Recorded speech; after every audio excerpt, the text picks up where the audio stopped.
Good morning mga idol, mga kabogs. Meron naman tayong bagong unit dito, flooded Hyundai Elantra. Doon.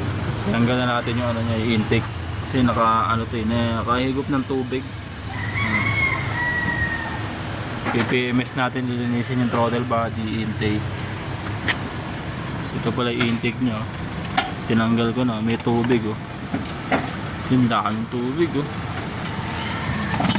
Ayan, nilinisin natin yan.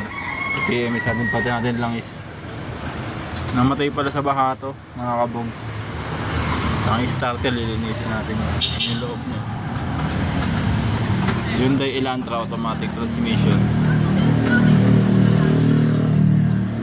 Dito kasi yung ano niya, yung air cleaner, yung kaduktong air cleaner sa baba. Kaya pag inabot ng tubig, makakahigop. Kaya mga kabogs, pag nakita nyo ng baha, huwag nyo nang gusto yung mga ano nyo, sakyan nyo, kotse yan. Kasi delikado pag nakahigop ng tubig.